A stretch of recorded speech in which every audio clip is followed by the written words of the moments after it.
kayong manglingkod. Hallelujah! Praise the Lord! Karong gabi una, mga igsuon, magsigita og singgit og hallelujah tungod sa atong kalipay sa pagsaulog sa pagkabanhaw sa atong Ginoong Jesucristo. Karong gabi una, mao ang pinakabalaan nga gabi sa atong pagtuo diha sa paghimo nato niining Easter Vigil, kining pagtukaw, pagsaulog niining Pasko sa pagkabanhaw. Kini mao ang gabi nga gihinumduman nato ang Passover ni Kristo, ang paglabang niya gikan sa kamatayon ngadto sa kinabuhi.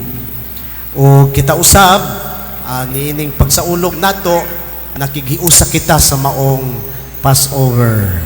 Ang unod sa akong pamalandong karon, unsa ning atong mga Passover karon sa atong kinabuhi, ang atong kaugalingong paglabang, no? Kay kining paglabang gikan sa kangit-ngit ngadto sa kahayag, ato man sad nang sugilanon sa atong kinabuhi.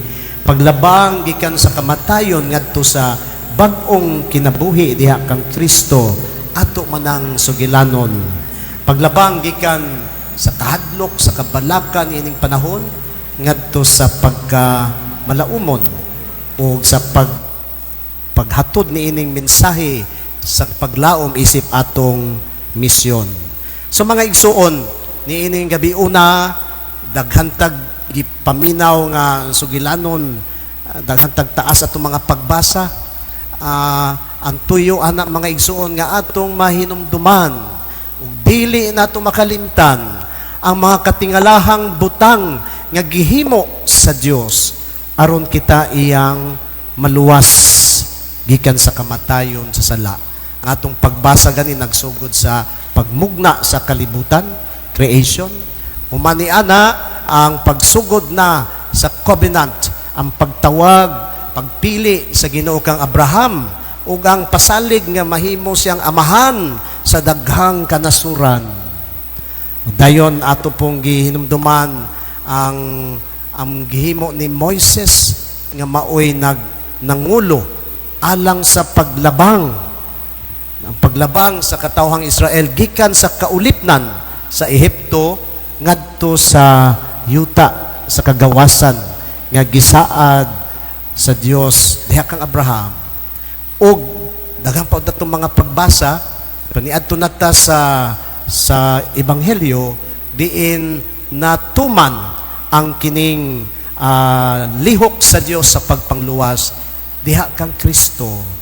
The whole Holy Week nga pagsaulog nato, gihandom nato si Kristo sa iyang kamatayon ug karon sa iyang pagkabanhaw. Kana mao na mag-awit ta og hallelujah tungod kay malipayon ta nga midaog ang atong Ginoong Hesus. So ang iyang paglabang matud pa sa akong pamalandong karon, ato pod na nga paglabang, Passover journey. Di ta magpabilin kung asa ta. Ang una nga paglabang nga akong ipaambit gikan sa kangit-ngit ngadto sa kinabuhi sa kahayag. Sa Ebanghelyo nato nagsugod ang tanan diha sa kangit-ngit. Mga kababayan ni adto dito sa lubnganan sa kadlawon pa. Wa pagyud mi gawas ang adlaw. Ug ang ilang pagbati nga puno sa kahadlok, sa kasubo, no? Kay namatay lagi ang atong Ginoong Hesus. Pagbati sa kalibog, mga uncertainties, apan miingon ang anghel kanila, ayaw kamo kahadlok, kay nabanhaw na siya. So ang kahadlok milabang, sila milabang gikan sa kahadlok ngadto sa kalipay, ngadto sa paglaom. Ug karong gabi una atong nasinati kini, nagsugod ta dito sa gawas nga ngit-ngit, di panalanginan ang kalayo kay nagpahinomdom kini si Kristo ang kahayag misulod kita sa simbahan, nagsunod kita sa Easter candle, simbolo ni Kristo ang atong kahayag. So hinay-hinay ang simbahan ni hayag. So nanay drama, no, kay para mabati nato, no, sa atong senses, tong mata, sa ato ang paminaw na ay paglabang nga nahitabo kanato nga ni adinhi gikan sa ngitngit ngadto sa kahayag. Mao kini ang buhat sa Dios. Dili dayon niya tangtangon ang kangitngit, kundili sudlon niya ang kangitngit ug dadon niya ang iyang kahayag aron iyang mapildi ang kangitngit nga naa sa atong kinabuhi pinaagi sa iyang kahayag. Sa mga igsuon, kini mausab ang atong kahimtang karon. Ang kangitngit sa kahadlok tungod sa mga kaguliyang karon sa kalibutan, ang nagpadayon nga gubat diha sa Middle East. Grabing uncertainty sa daghang mga nasod kung asa paingon kini. Nagsugod na mabati nato ang kalisod sa kinabuhi, ang epekto niini sa atong ekonomiya. Ang mga pobre ni samot nagkalisod, ang mga unta na ay igo-igo ra nga mga naandan nga paninguhaan naglisod tungod sa pagsaka sa mga padiluton. Daghantang mga giatubang bisan personal siguro nga kabalaka o mga kahadlok sa umaabot. Apan karong gabi una ang Pasko sa pagkabanhaw, nagpahinumdom kanato mga igsuon nga ang paglaom labaw kaayo gahom sa kahadlok, sa uncertainties. Ang kahayag labaw pa sa gahom sa kangitngit. Busa mga igsuon, unsa pa man ang nagpabilin nga kangitngit diha sa atong kinabuhi, sa imong kinabuhi. Hinaot na mahuman na ang Lent, Easter na ta. Hinaot na ato na nang nasurrender sa Ginoo kanang mga ngit-ngit nga bahin sa ato kinabuhi. No, nagparticipate kita karon labang, ayaw pundo, ayaw pabilin diha sa ngit-ngit, kay giiwagan na ka ni Kristo, gitagaan kag dalan nga hayag, labang, take your step or jump to the light of Christ. Ayaw pabilin nga mapildi ka sa banang ngit-ngit nga nagulipon pa sa imong kinabuhi. Ikaduha nga atong pamalandong ang paglabang gikan sa kamatayon ngadto sa bag-ong kinabuhi, kana pinaagi sa bunyag. Dako ang gitudlo kanato sa second reading, sulat ni San Pablo ngadto sa taga Roma, may tungod sa epekto sa atong bunyag. Matud pa niya, gilubong kita uban kang Kristo pinaagi sa bunyag, no, aron kita usab magkinabuhi sa kabag-uhan sa kinabuhi. Kay diha sa bunyag kanang pagtusnob sa tubig, mao kanang pagparticipate nato sa kamatayon ni Kristo o sa paghawas gikan sa tubig. Nagparticipate kita sa iyang pagkabanhaw sa bag-ong kinabuhi. Muna mga igsoon, ang bunyag mao ang atong personal nga pagsaulog sa Pasko sa pagkabanhaw. Gani karon human sa wali, isumpay nato ang rito sa bunyag, agig pagsaulog sa kadaugan ni Kristo. Aduna kitay mga igsuon nga giandam alang sa pagsaulog sa bunyag. Atong saksihan mga igsuon, mao kini ang gahom sa pagkabanhaw ni Kristo. Gikan sa kamatayon nato diha sa kinabuhi sa pagpakasala, makabaton kita bag-ong kinabuhi sa grasya diha ni Kristo. So mga igsuon, ang bunyag very personal, pero dili magpabilin nga ako lang kining grasya, imo lang kini, nga mag-inusaran lang kita sa pagpuyo sa maong bagong kinabuhi. Yes, ang bunyag, personal, kay ikaw mo'y modawat sa kang Kristo, apan ang epekto ni ini, mahimong katilingbanon, kay mahimo kang kabahin sa lawas ni Kristo. No, ang gibunyagan will be incorporated into the body of Christ.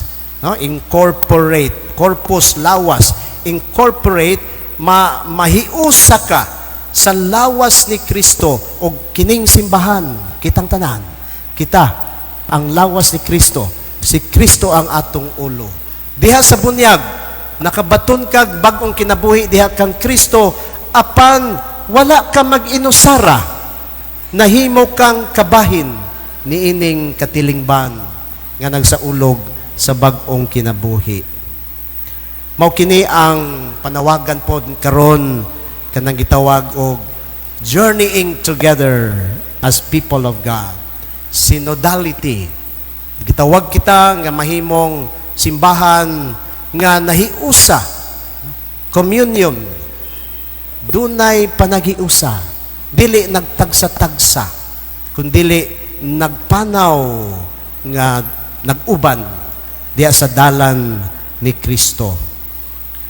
Busa mga igsuon, kini hagit nga unta, no, atong biyaan ang pagka makaugalingon.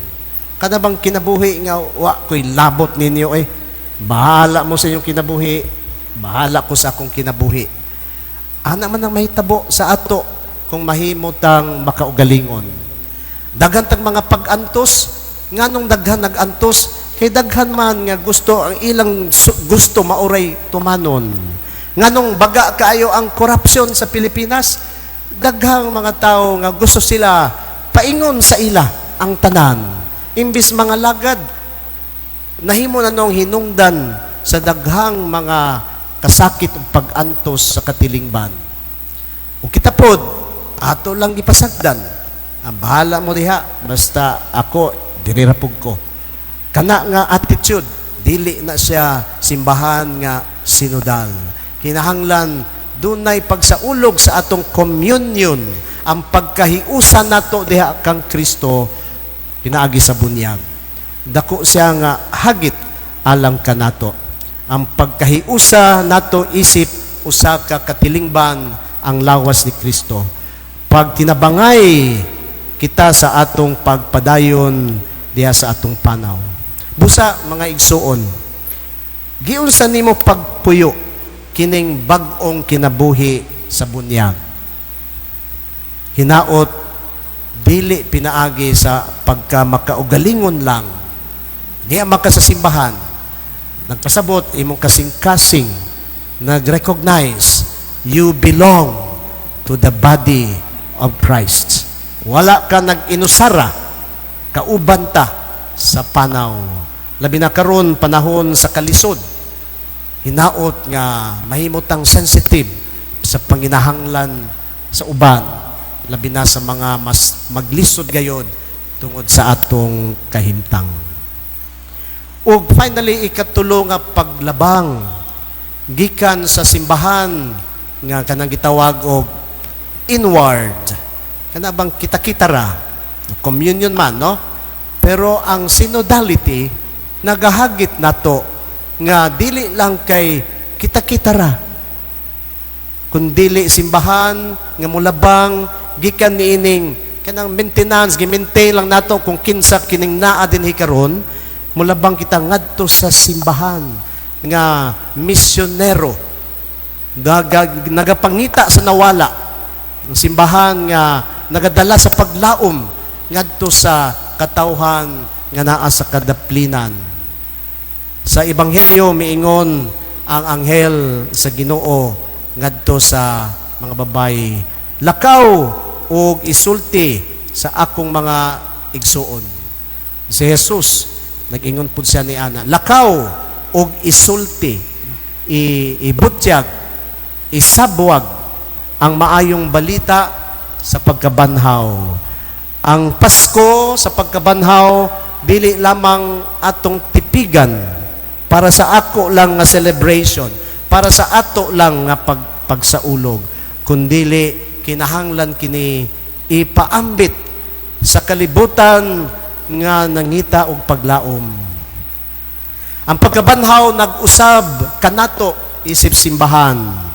Gikan kita nga katawhan nga nagpabilin lang sa sulod sa simbahan kita ngadto sa simbahan nga nangita kinsay nanginahanglan sa kahayag ni Kristo nga nangitngitan pa. Gikan sa maintenance church ngadto sa usa ka simbahan nga dunay misyon niining kalibutan. Sa kalibutan karon nga puno sa kagubot, sa panagbangi, kakabos o kalisdanan, mga kahadlok o kawalay paglaom sa daghan. Ang simbahan, kita, gitawag nga mahimong timaan sa paglaom.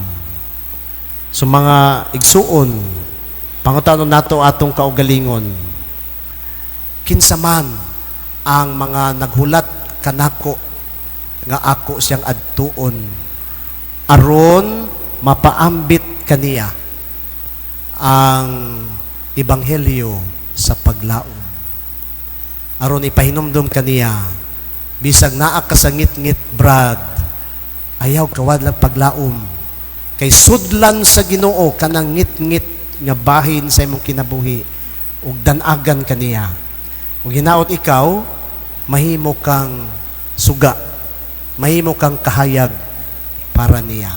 Kana ang simbahan nga nangita sa mga angay pagkabuton nato kay nanginahanglan sa kahayag ni Kristo, nanginahanglan sa bag-ong kinabuhi, nanginahanglan sa paglaom. So mga mahal kong igsuon nining gabi una, atong gisaulog ang atong paglabang gikan sa kangit-ngit ngadto sa kahayag, gikan sa kamatayon ngadto sa bag-ong kinabuhi, gikan sa kining pagpakahilom nga diri rata sa sulod ngadto sa simbahan nga adunay misyon. Hinaot mga igsuon, atong mapuy-an kining kalipay, kining paglaom sa pagkabanhaw diha sa kalibutan nga nagsud-ong kanato. Hinaot mahimo kitang sumbanan o tinubdan sa paglaom ngadto sa uban.